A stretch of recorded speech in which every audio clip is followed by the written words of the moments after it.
everyone, and welcome back to my channel, or welcome to my channel if you are new. Today I am testing out a new angle. I'm trying to find out what part of my house has the best natural lighting. So far I think this is probably the best. And we have my bookshelves behind me, but they don't have any books on them as of right now. But they're there in spirit. So today I'm going to be doing my very late July wrap-up, and I only read 3 books in July, so I thought I would just tack on my August TBR because we're also well into August and I haven't finished 1 book. So again, I only have 3 books on my August TBR. So without further ado, let's jump into my July wrap-up. Now, generally I would go in order of least to most favorite, but since I only read 3 books and they were all of like vastly different genres, I feel like I can't really go in order from least to most favorite because a lot of them can't even be rated on like the same scale. In fact, a lot of them I don't even know if I actually gave them a rating.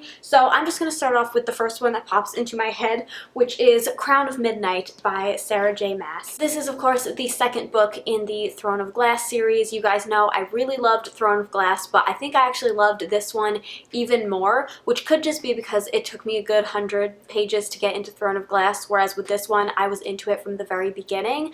And I wish I could tell you like more about it, but because it's a sequel, I don't want to spoil anybody, and also I feel like most people watching this have probably already read the series before me, but nonetheless I don't want to spoil anybody that, like me, has been living under a rock and hasn't picked up the series yet. But just know I really love this one. I think I gave it 4.5 stars. I feel like it could have been a 5-star read, but because of everything that was going on in my life, it took me almost a month to read it, or it did take me an entire month to read it, and so I do think that probably hindered my enjoyment of it just a little bit. So unfortunately I only gave it 4.5 stars, but like it's basically a 5-star read. I really loved it, and my air just turned on, so I'm just gonna keep talking and hopefully it's not too loud.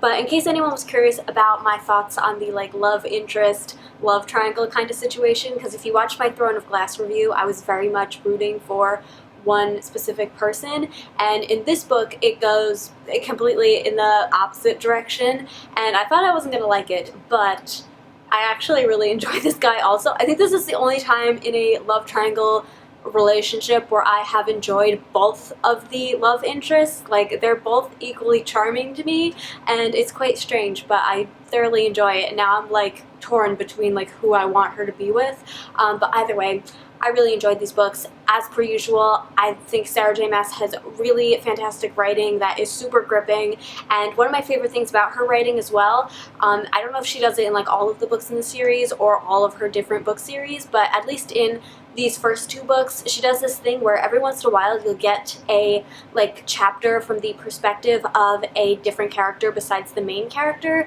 So usually it'll be like from the perspective of Prince Dorian, or maybe Captain of the Guard, whose name I still refuse to pronounce the way it's supposed to be. I'm still calling him Cole. Or you'll sometimes get like an antagonist character, which I think is really interesting and unique. So I really like that about her writing. So that is one of the first books that I finished in July. The other book that I will talk about next will be the only other fiction book that I read in July, which is The Notebook by Nicholas Sparks. So if you watched my TBR video for this, I mentioned that this book was going to be like my deciding factor as to whether I like Nicholas Sparks as a writer or not. To give you a little bit of context, long story short, I read A Walk to Remember quite a few years ago, and I thought the majority of that book was super boring until the ending happened, and I was like bawling my eyes out. And there's only one other book that has ever gave that kind of reaction for me, so I ended up giving it like 4 stars because I thought this is the only author that's ever been able to like make me sob like this, so it deserves a high rating. I then read it again a couple years later, and I enjoyed the entirety of the book. I don't know if it was just that my reading taste changed over the years, so that kind of story appealed to me more now than it did when I had initially read it, but I thoroughly loved it and I gave it 5 stars. I then read Message in a Bottle because I thought Nicholas Sparks must be an author that I enjoy, and I hated that book so much. So I was really confused as to whether it was an author that I liked or not, so I thought I would pick up one of his other like most popular books, which I would say this is probably one of his most famous works, The Notebook, which most people have probably watched the film. I've never seen it. I don't even know what it's about. Well, I do now because I read the book, but before that I had no idea what it was about. Turns out it is a romance story, that part I kind of gathered, that was about this like boy and girl, and I think when they were in high school they dated, and then the girl ends up moving away. I already forgot their names, as you can tell.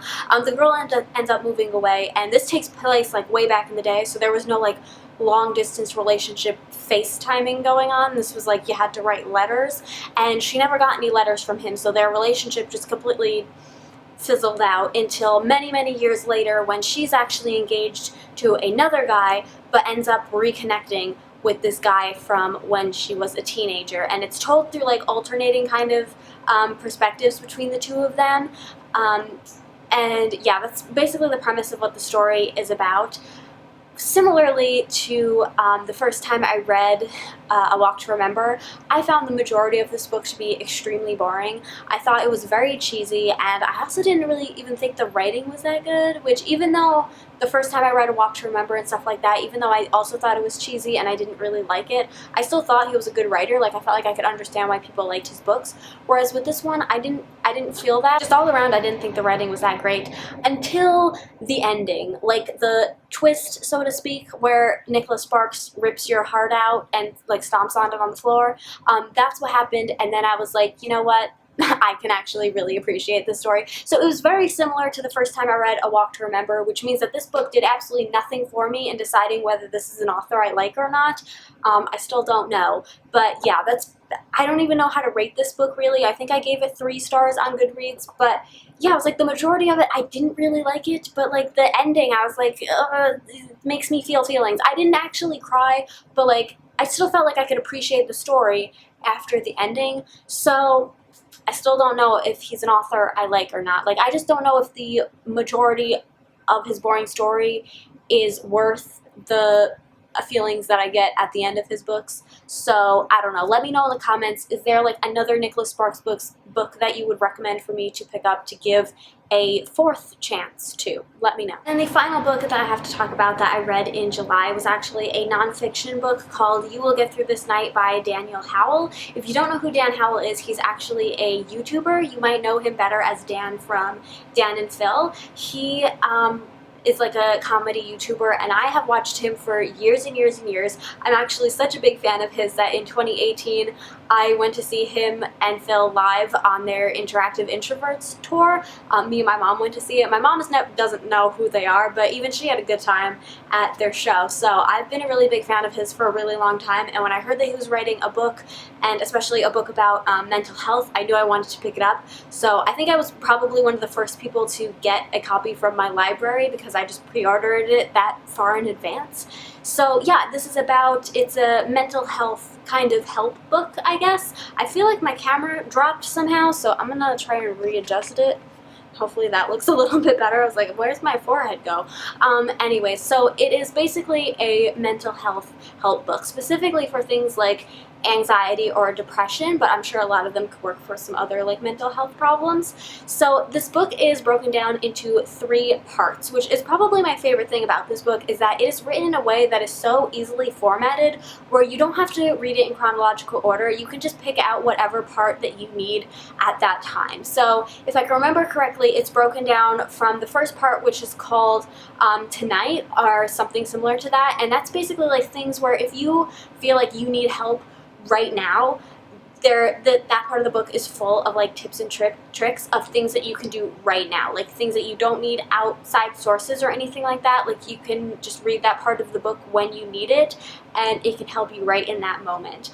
Then the second part I think is called Tomorrow, which is more like preventative sort of tips, if I remember correctly, and more like long-term things. And then the third part is called The Days After That, which are the more like long-term things, like maybe getting help talking to somebody, or like medication, like all these other options that you might have for the long term. So I thought it's formatted really creatively and really well, and I think it would be a really convenient book to actually own. I got it from the library, but I think it would actually be really effective to own, where if I'm having one of those moments where like I just need something right now to try and help me and there's no one around to help me, I think like reading that one part of the book would be really helpful. Another thing I really liked about the book was actually the fact that it is full of Dan's humor, because he is a comedian, and for some people, like for me, I thought it was really helpful because I would never normally pick up these kind of mental health books. Like, I don't care how much help I need, I don't think I would ever pick up one of these books.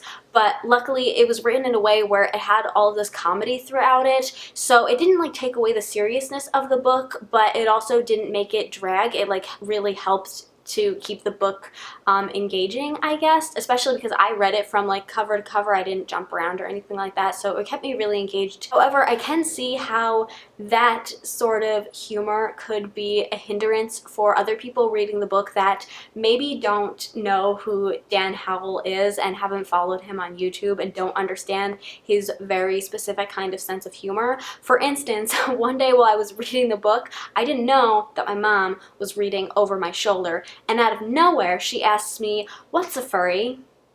Now, if you watch his videos, you probably know what that is and why it might be a joke in his book, but if you don't, you either don't know what a furry is or you do and you don't understand why that would ever be in like a mental health help book. So it's that kind of thing where I can see how, like, for me it was super helpful to help get through it, but if somebody was picking up this book on a whim, not knowing the author or anything like that, I can see how certain parts of the humor could not work for other people. But besides that, I really don't have anything bad to say about this book. I would totally recommend it. I think it's actually a really accessible kind of thing for younger people or people that maybe struggle to like reach out for help with actual people. Like, just having this book I think could be really helpful. So yeah, those are the 3 books that I read in July. Now my camera battery is flashing, so I'm very quickly going to go over the 3 books I hope to read in August. Only one of them is left over from July. I actually had tons of books left over from my July TBR, but only one of them is making it onto this one,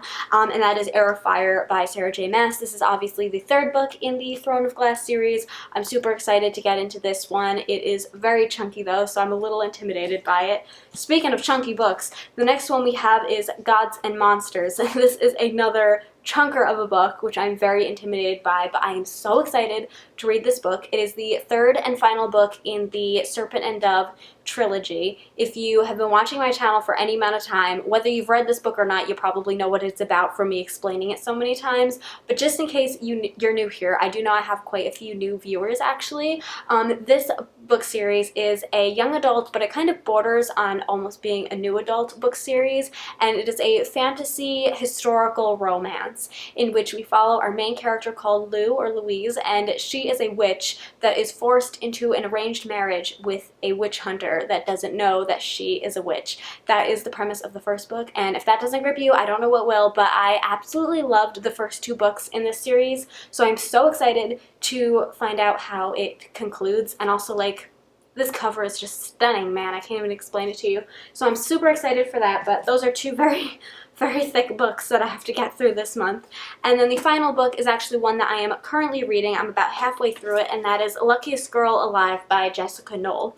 This is an adult thriller that came out quite a few years ago, and I feel like it had a very brief period of being like popular on BookTube, and then I think it had a very brief period where like people didn't like this book, and then I felt like it just dropped off the face of the earth, and like I never heard about it again.